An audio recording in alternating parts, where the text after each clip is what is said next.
Hey GearTester. I'm here at the IWA 2018 and at the moment I'm here with Phil from Sig Sauer and we're shooting some pistols.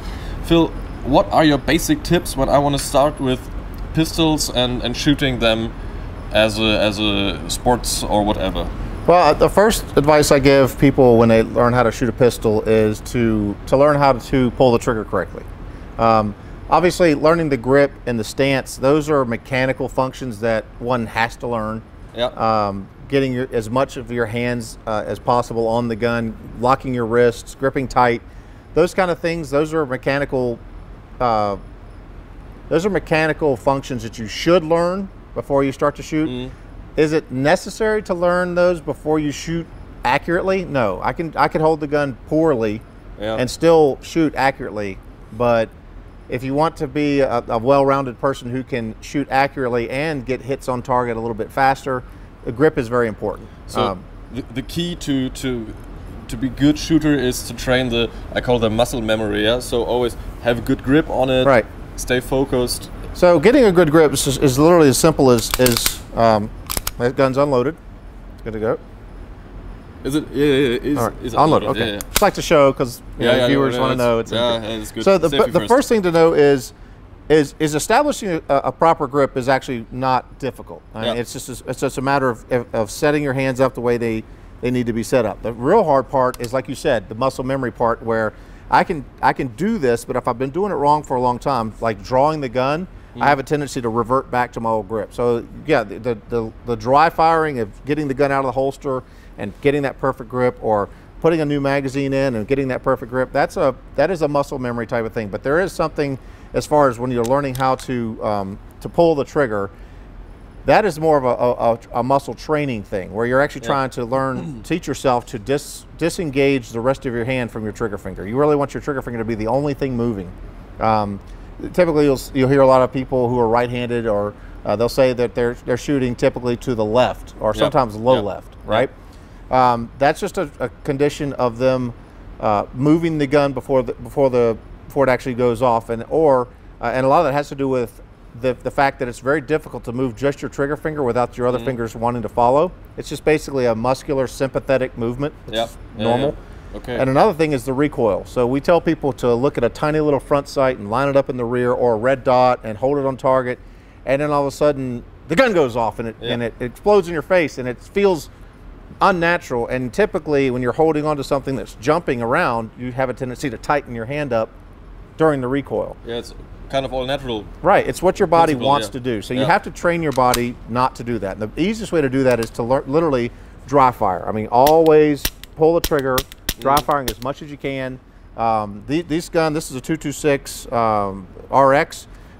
If you want to shoot a red dot, this is perfect for it. If you don't, you can just turn the red dot off and use the sights. But something you can pull the trigger on numerous times over and over is awesome. And this has got a double action trigger pull. Now that is the difficult trigger to master, but if you learn how to hold that gun steady and to move the trigger without influencing that gun at all, the faster you can learn how to pull that trigger, the easier all these other guns will be when they become a single action trigger like that one.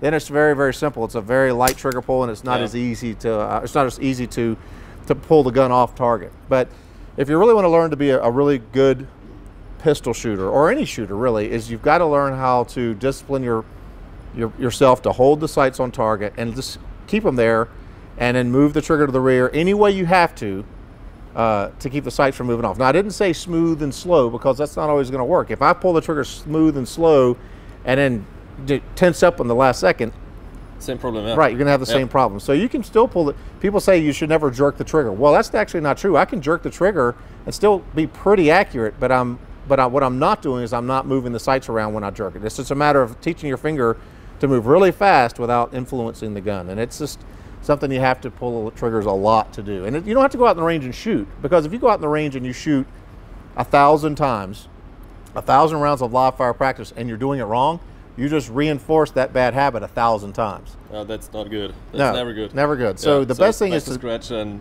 just start. This is one of the great things about a red dot, is if you dry fire with a red dot, and I'm just pointing the gun at the ground. I mean, I'm looking at that. I can see the dot moving more than it should.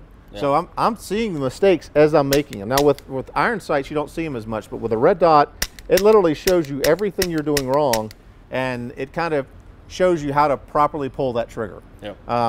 And that's, like I said, that's the most important thing. As far as someone wanting to get involved in competitive shooting in IPSC or USPSA or IDPA or whatever the case may be, you've got to learn to hit the target first, right? That's the key. If you can get to the point where you can consistently hit a 6-inch target at 10 yards and do it every single time, and you give yourself plenty of time, but if you can do that, then you're ready to move on to the other stuff and learn the mechanics of, you know, shooting from the kneeling position or shooting on the move or shooting a little bit faster. So that's also an important point.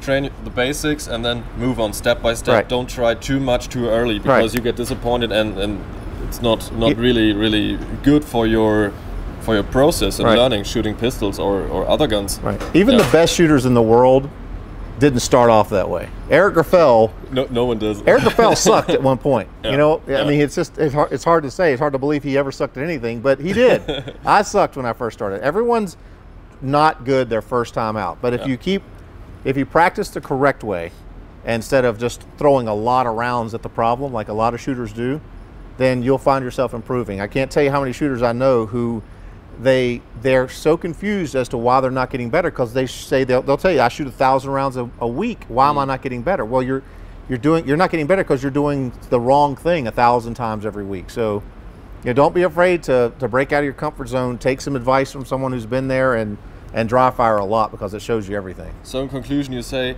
train a lot, but don't train at the shooting range. Train with a gun like that, just pulling the trigger. Pull the trigger, focus. Learn the physical part of it, and then, of course, reinforce that by going out on the range and learning it. Yeah, okay.